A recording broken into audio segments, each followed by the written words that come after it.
Salut à tous, salut à toutes, c'est Olivier et j'espère que vous allez bien. Aujourd'hui, on va se retrouver pour une nouvelle vidéo sur ma chaîne YouTube dans laquelle je vais aborder un sujet très important. Alors, d'ores et déjà, je veux vous remercier pour tous vos retours que vous m'avez laissés dans ma dernière vidéo où j'ai dit que j'avais pas trop d'idées pour ma chaîne YouTube, je savais pas quoi aborder en vidéo et vous avez été nombreux et nombreuses à me laisser des idées, à me laisser des commentaires. Donc pour ça, je vous fais de gros bisous comme d'habitude. Merci de votre soutien, merci pour vos idées. Et bien parmi toutes ces idées qui m'ont été proposées, il y en a peut-être d'autres que je reprendrai plus tard pour d'autres vidéos. Il y a quand même pas mal de personnes. J'ai été assez surpris qu'on me... Enfin, surpris oui et non, mais j'avoue que je m'y attendais pas trop.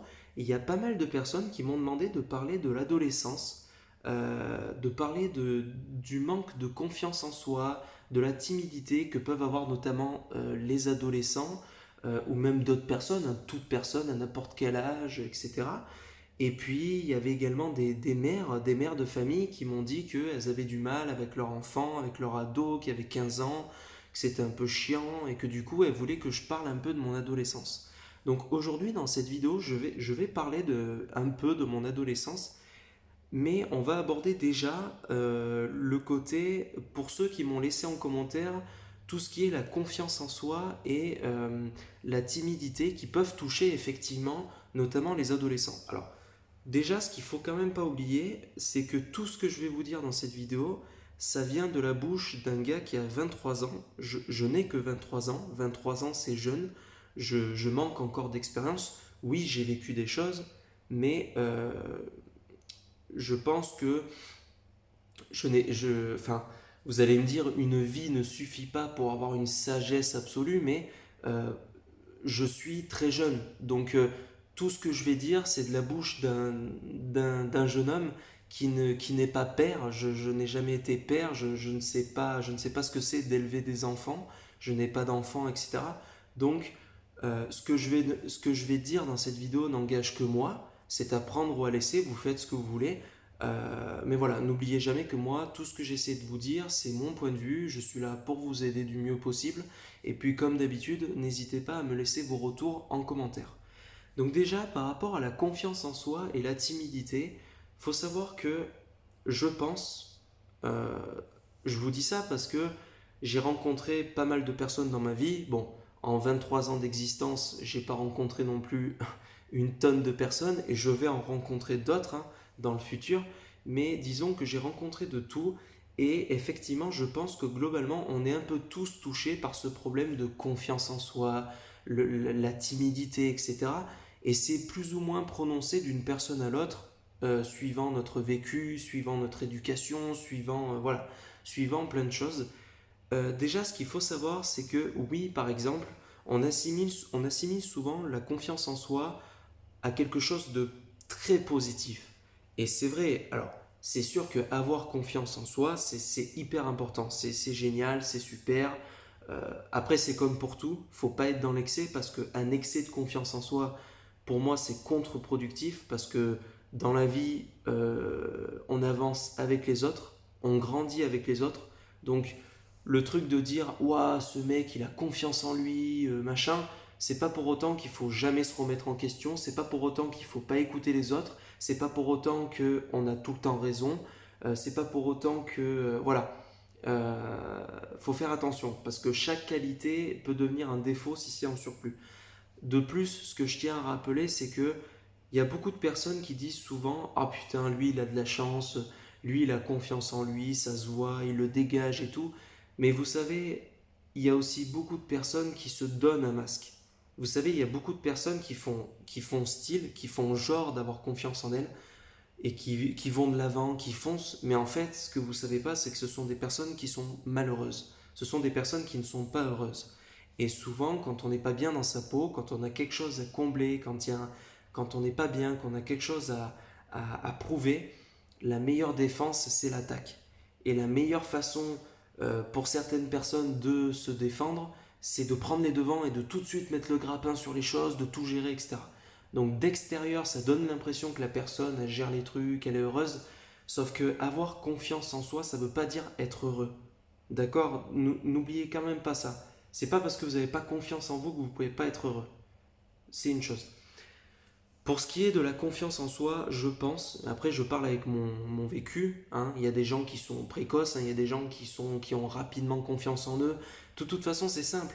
Une personne qui très tôt a dû se démerder par elle-même, a été laissée par ses parents, forcément qu'elle va s'endurcir et forcément qu'elle va devoir se démerder plus tôt, faire des choses plus tôt.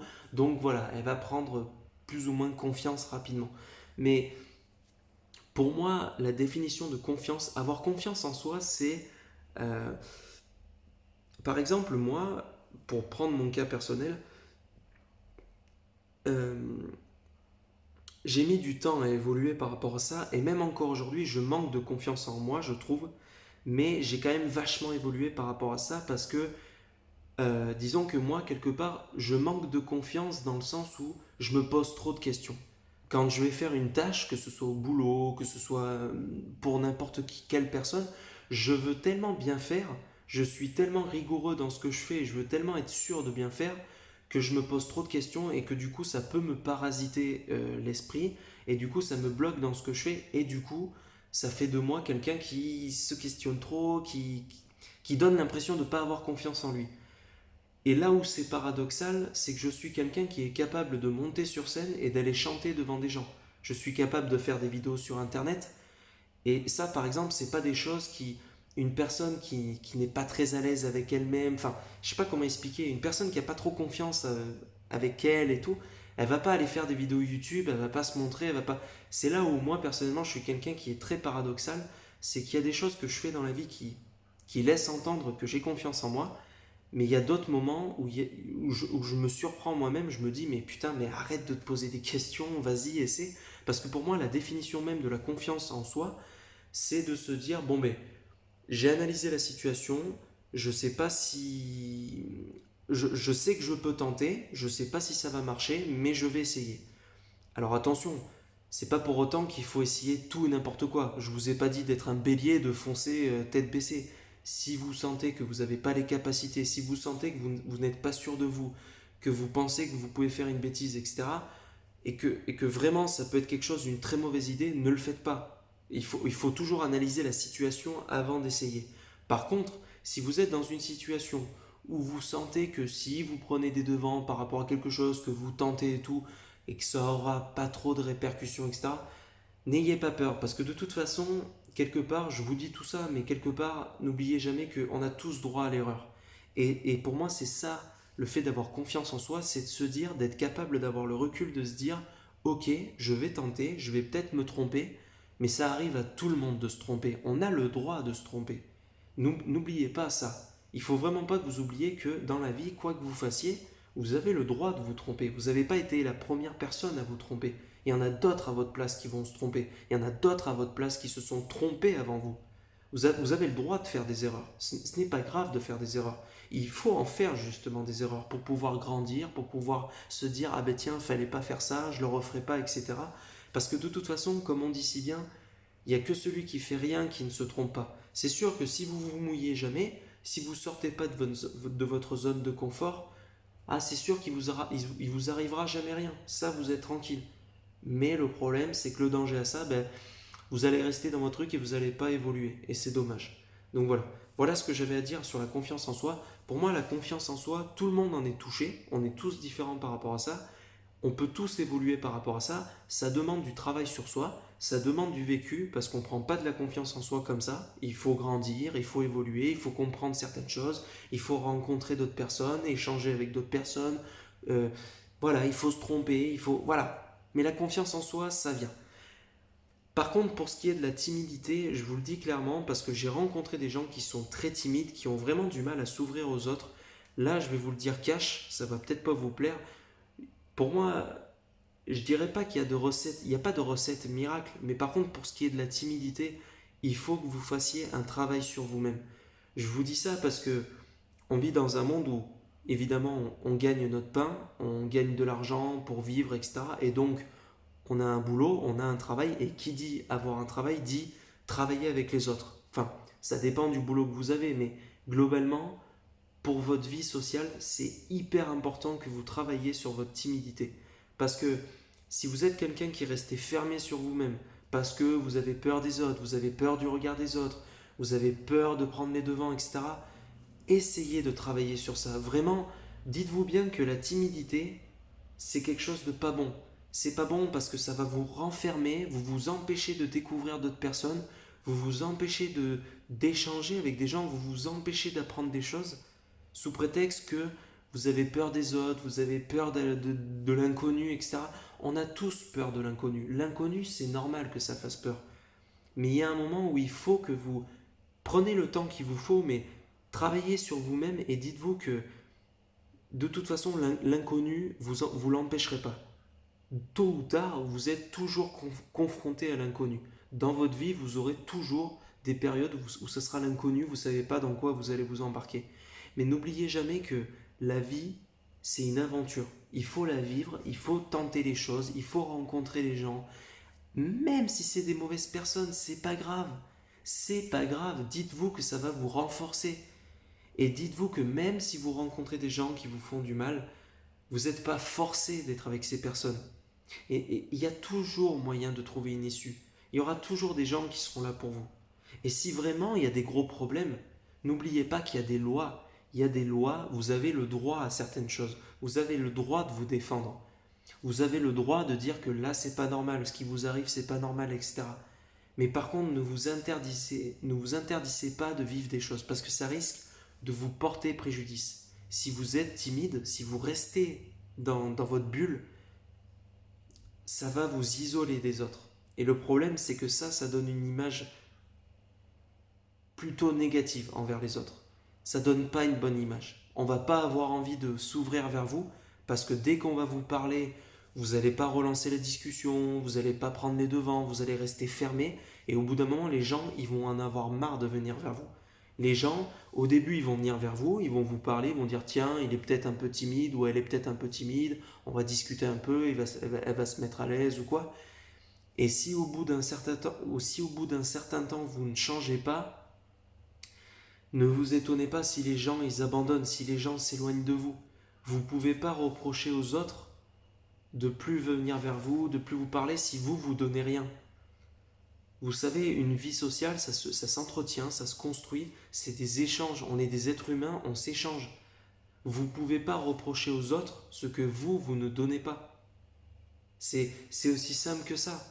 C'est comme si vous vous plaigniez, je sais pas moi, c'est comme si vous vous plaigniez des gens qui ne bossent pas, des branleurs, des gens qui profitent du système, alors que vous-même vous le faites. Dites-vous bien que dans la vie, vous ne pouvez pas vous plaindre de quelque chose dont vous-même vous le faites. C'est pas possible. C'est pas possible. Et il y a un moment où il faut se remettre en question et se dire j'en ai marre de ça, il faut que j'évolue. Parce que moi, je reste persuadé d'une chose, hein. Les gens qui critiquent les autres, eh bien, peut-être pas tous. Il y a des gens qui sont vraiment bêtes, qui sont vraiment cons et qui s'en rendent pas compte, et voilà. Mais je pense qu'il y en a beaucoup où c'est juste de la lâcheté. On est tous plus ou moins conscients de nos défauts. Et ne me dites pas le contraire. Je suis sûr que vous êtes conscient de vos défauts, de ce que vous devez améliorer chez vous. On vous l'a forcément dit, on vous l'a forcément dit tôt ou tard, soit pendant un stage, soit votre copain, votre copine, votre famille. Forcément qu'à un moment ou à un autre, vos défauts, ce que vous êtes, ce qui ne va pas chez vous, on vous l'a dit. Soit sous forme de conseils, on vous a dit tiens Jocelyne, tiens François, tiens Pierre, fais gaffe sur ça, il faut que tu fasses gaffe à ça, tu as tendance à être comme ça, tu as tendance à prendre les choses trop à cœur, prends du recul, fais attention à ça, travaille sur ça. Donc à un moment, il faut faire une introspection sur soi-même et mettre sa fierté de côté et travailler sur soi. Il faut évoluer dans la vie. Donc voilà.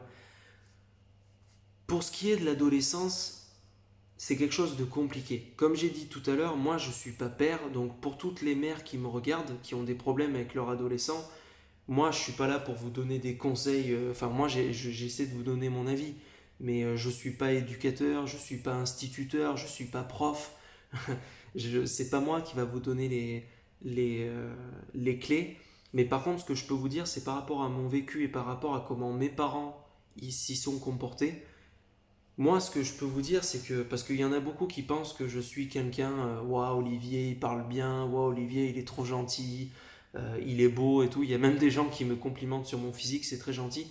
Mais vous savez, moi, comme tout le monde, j'ai mes défauts et j'ai eu mes périodes de merde. J'ai eu mes périodes où j'ai fait de la merde. Moi, je suis quelqu'un à la base, j'ai toujours été plutôt un enfant introverti sans l'être. Enfin, j'aime beaucoup la relation avec les autres, mais quand j'étais petit, j'étais plutôt timide. J'étais pas caïd. Je faisais pas des bêtises. J'étais pas à fond la caisse. J'étais un enfant. J'ai toujours été un enfant plutôt, voilà, très gentil, un enfant très gentil, mais plutôt fermé, plutôt timide quand même. Enfin bon. Mais pour autant, c'est pas parce que j'ai été cet enfant doux, machin truc, que j'ai pas eu ma période de merde. Parce que moi, pendant l'adolescence, j'ai fait de la merde. Il y en a, euh, ça va être les mecs qui veulent customiser leur voiture en tuning. Il y en a, ça va être à fond sur, je sais pas moi. Mais bon, mais moi, ça a été les jeux vidéo. Moi, en terminale, quand j'étais en première, je devais avoir à peu près 16 ans, donc c'était pendant ma période d'adolescence. J'ai passé beaucoup de temps sur les jeux vidéo sur ma console. Alors, j'ai pas été un no-life, j'ai pas séché les cours pour jouer à la console, mais j'ai tellement passé du temps sur les jeux vidéo que j'en ai. J'ai pas redoublé mon année de première, mais pour moi, j'ai raté mon année de première parce que je suis arrivé en terminale avec des points de retard. À cause du fait que j'ai passé trop de temps sur les jeux vidéo, je suis arrivé avec des points de retard en terminale. Voilà. J'ai fait le con. Si c'était à refaire, j'aurais jamais fait ça parce que je ne travaillais pas. Je rentrais chez moi, je travaillais pas comme j'aurais dû travailler. J'étais sur la console, je jouais, donc je faisais n'importe quoi. Et j'étais sur ma console, je jouais à mes jeux de guerre et je gueulais. J'étais un mauvais perdant. J'étais un mauvais perdant. Je n'aimais pas perdre, je n'aimais pas me faire battre. Et je râlais, j'insultais. J'insultais à voix haute, je gueulais. Et mes parents devaient subir ça. Mes parents, tous les jours, devaient supporter ça. Et je sais que ça a été des périodes où mes parents, ça a été compliqué pour eux de gérer ça. Parce que moi, si j'ai quelque chose à dire pour les parents qui me regardent et qui ont du mal par rapport à leur adolescent, tout ce que je peux vous dire, c'est que là c'est l'adolescent qui vous parle, comment moi je l'ai vécu. Je sais que mes parents, moi, ils ont su être là sans dire. Ils m'ont jamais levé la main dessus. Ma mère a dû une fois me mettre une gifle, mais c'était mérité. Elle m'a mis une gifle parce que j'ai repoussé les limites. J'ai testé. Je suis allé trop loin. J'ai été, j'ai été plus que limite avec ma mère, donc elle m'a giflé, c'est normal. Mais sinon, bien sûr, mes parents ne m'ont jamais battu. Mon père a dû quelquefois hausser le ton, mais ils ont toujours su se faire respecter quand il fallait. Et ils ont toujours su être là, mais pour autant me faire prendre conscience tout seul de la merde dans laquelle j'étais en train de me mettre. Parce que je peux vous dire une chose, hein, quand je suis arrivé à la fin de mon année de première, que j'étais là, j'avais passé toutes mes heures sur les jeux vidéo, là, j'étais là avec ma console comme un abruti, et pendant ce temps, j'avais mes potes qui révisaient le bac blanc et tout. Et quand on s'est retrouvé à la fin de l'année de première, que tous mes potes m'ont dit ah oh, putain, moi je pars avec 40 points d'avance, moi 20 points d'avance, et que je suis allé voir pour moi, et que j'ai vu que j'avais 20 points de retard, putain, eh ben à ce moment-là, je peux vous dire, les gars, je me suis senti tellement seul et tellement con d'avoir perdu tout mon temps sur les jeux vidéo. Et là, je peux vous dire une chose, hein, j'ai pas eu besoin que mes parents me remettent les pendules à l'heure pour que tout seul, je me suis dit, là, mon gars, en terminale, t'as intérêt d'assurer de pas faire de la merde pour dire d'avoir le bac. Et d'ailleurs, petite anecdote, comme par hasard, le bac, je l'ai eu au rattrapage pour 20 points.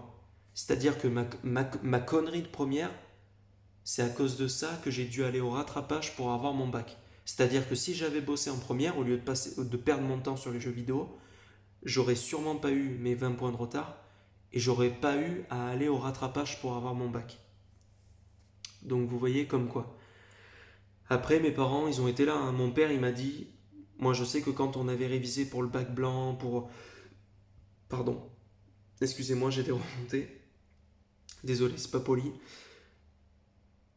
Quand mon père, on a révisé pour le bac de français, quand il m'a fait reprendre les textes de Flaubert, etc., il m'a dit bah, t'es pas au point. T'es pas au point, tu sais rien, t'as pas révisé, t'as pas. Il me laissait faire, hein, mais il m'a dit clairement, t'as merdé, c'est ton problème, tu t'es foutu dans la merde, maintenant c'est à toi de t'en sortir. Mes parents, ils ont toujours su me dire, là mon gars, t'es en train de dérailler, t'es en train de faire de la merde, maintenant gère-toi. Gère-toi parce que là tu arrives au bac, donc c'est à toi de voir. Soit tu fais de la merde, tu perds ton temps et il y aura des répercussions après, soit tu réalises maintenant, tu grandis dans ta tête et voilà. Mes parents, mes parents ils ont su me faire réfléchir, ils ont su me comprendre, parce que c'est ça que je voudrais vous dire, vous qui êtes parents, par rapport à votre adolescent, ne vous braquez pas, essayez de le comprendre, essayez d'être là pour lui, et si vraiment il est désagréable, il est agressif, prenez du recul, soyez franc avec lui, dites-lui clairement que là ce qu'il fait c'est de la merde, il va tout droit dans le mur, montrez-lui ma vidéo, hein, si ça peut aider, montrez-lui ma vidéo. Moi, tout ce que je vous dis là, c'est véridique. Mon histoire, elle est véridique, là, ce que je vous dis. Et, euh, et ce que je veux vous dire, c'est que si vraiment votre adolescence, ça devient compliqué, moi, je vous donne un conseil, c'est à un moment, même si je sais que c'est facile à dire quand on n'est pas parent, surtout pour les mères poules, les mères qui sont très mères poules par rapport à leur enfance et tout, et elles veulent protéger leur enfant, etc. Apprenez à prendre du recul. Levez le pied et essayez de dire à votre enfant, ok, tu veux faire de la merde, tu te gères, tu te gères, tu assumes. Maintenant, tu assumes. Parce que le problème, c'est que si vous expliquez les choses comme il faut à votre adolescent et qu'il ne veut pas comprendre, il y a un moment, c'est plus de votre ressort. Il y a un moment, s'il ne veut pas se prendre en charge, alors oui, il reste adolescent, s'il n'est pas majeur, etc., vous n'allez pas le laisser tomber.